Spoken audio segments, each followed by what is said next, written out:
I know this is going to be a little bit unusual in the current year, but today I wanted to talk about abstaining from sex, why I choose to do it, as well as why I think more people should do it as well, but especially women. Um, for me, I used to partake in serial monogamy. Serial monogamy is when you go from long term relationship to long term relationship. I have personally never partaken in casual sex. All of my relationships have been at least a year and a half. One of them was 3 years and a half, and I've been partaking in serial monogamy since I was 15, and I am now 24. And I think that the logic behind serial monogamy is that, oh, well, it's better than casual sex, so this is how I get on my path towards marriage. And the problem is, like the saying, if you are getting the milk for free, why would you buy the cow?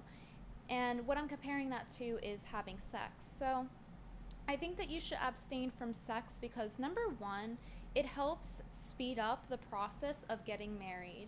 And I have seen this from my friends and in general. And if you notice on TikTok, for example, there is an epidemic of young women who also partake in serial monogamy. And they complain on TikTok saying that they're in relationships for 5, 6, 7, 8, even 10 years, and the guy hasn't proposed to them. And the reason for that is because a lot of young women, especially in their early 20s, make the mistake of moving in with their significant other without being even engaged or married. And that's one of the first problems. And what comes with that is obviously having sex. Um, so I think that when you are living with someone, um, you are basically taking on the problems of marriage without actually being married, without actually having the commitment. And oftentimes it ends up ruining the relationship because it's hard to live with somebody in general, two people getting along. That's why everyone says marriage is work, and you're having to deal with that work without even um, having the commitment. So it's like you're working for girlfriend wages, but well, you're working for the job of being married, but you're a girlfriend. You're like not being paid properly, is how I've seen it put on TikTok.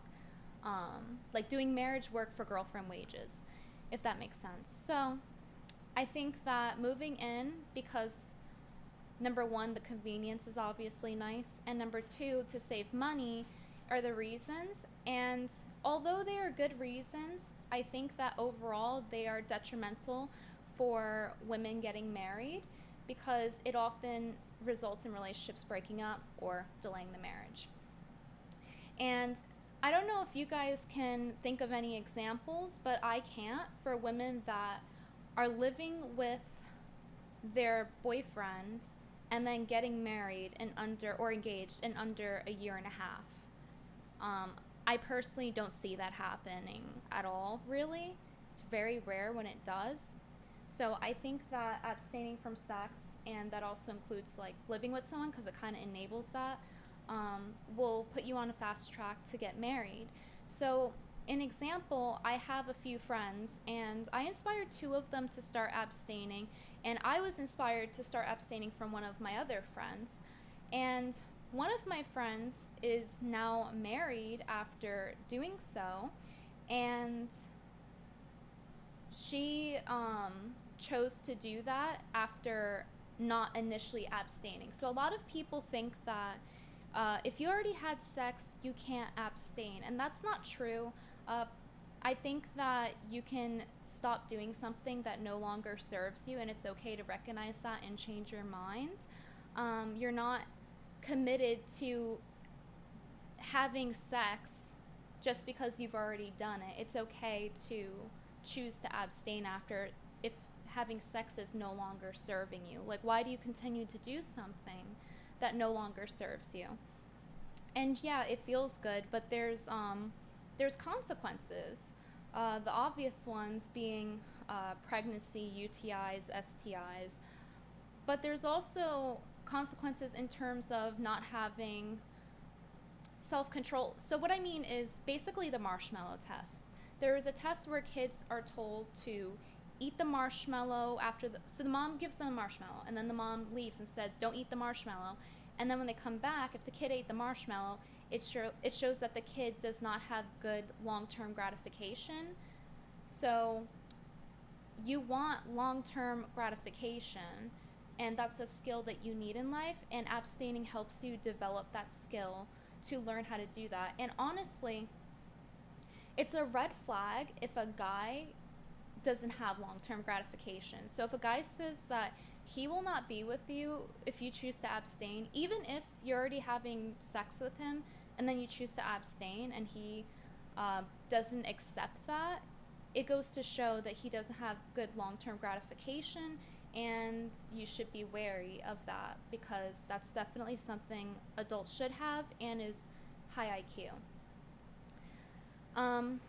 Additionally, in terms of abstaining, I noticed that in regard to getting married faster, one of my friends who abstains ended up engaged after only about 6-7 months of abstaining. So in my experience, it seems to work if one person got married after doing it and then another got engaged after 6 months. And just generally, I think it's a good filter. I think it's a good shit test, because if a guy doesn't stay, not only does he not have good what is called long-term gratification, but additionally, it goes to show that when you get pregnant during those months, you can't have sex. After your pussy gets busted open and it's like trying to recover, that means that your husband is gonna go find other outlets and not be loyal and possibly cheat on you.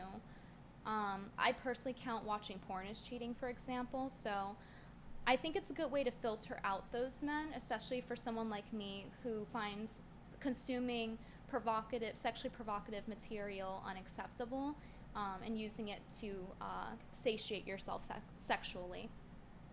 So it's a good way to filter out those type of men, those low value men. So I think that abstaining attracts high value men by default. Obviously, like, somebody could just really be a sociopath or something and really wait it out, but I kind of doubt it. I think it's a pretty good filter. So another reason abstaining is good is because it helps you not increase your body count. And why is body count important? It's just a number. Well, first of all, it affects your pair bonding. So what that means is your ability to bond with somebody else and feel a deep love for them. Especially for women, we naturally, just biologically speaking, attach to men a lot more through sex than men do with us. That's just the biology of it, because we are the ones who can get pregnant, and we have more of a stake in things. So that's why we tend to get attached more. And when you're constantly doing that over and over, just like with casual sex, you're kind of numbing yourself and ruining your pair bonding. So it's not necessarily even about, oh, you're being a whore. It's more about how it affects you mentally and how it kind of devalues sex. So that's why I think abstaining is good for not increasing your body count. Because then this person is going to be the last one, most likely, unless, tragedy happens or something, like them passing away. Yeah, I think I pretty much went through all of it. You don't have to be religious to abstain, and it's okay if you mess up. Like, if you're trying to abstain and you mess up, just know that it's really hard at first, because you're accustomed to sex and you're used to getting that. You're in the habit of doing that, and it's very difficult once you already have sex to stop having sex. But it's definitely possible, and it's a good way to train your discipline and help you develop, I keep forgetting the term, long-term gratification, like delayed gratification is what it's called. So personally, I have definitely struggled with it, and it's okay to struggle with it. Even if you mess up, just try again. It's okay to just mess up. Even if you mess up 1, 2, 3, 4, 5 times, just keep trying to abstain, because I think it's worth it overall, and it's very beneficial long term for everyone, but especially women. So yeah, I think that pretty much covers it. Um, if you liked the video and you thought it's helpful, like it, obviously, subscribe, and if you want to see more content, and share this with somebody if you are now abstain pilled and you want to spread the good word, spread the gospel without actually spreading the gospel, because all the reasons I gave were pretty non-religious, but obviously I really personally value romance, and abstaining kind of helps that slow burn romance develop as well. And yeah, that's about it. So thank you guys for watching. Bye bye.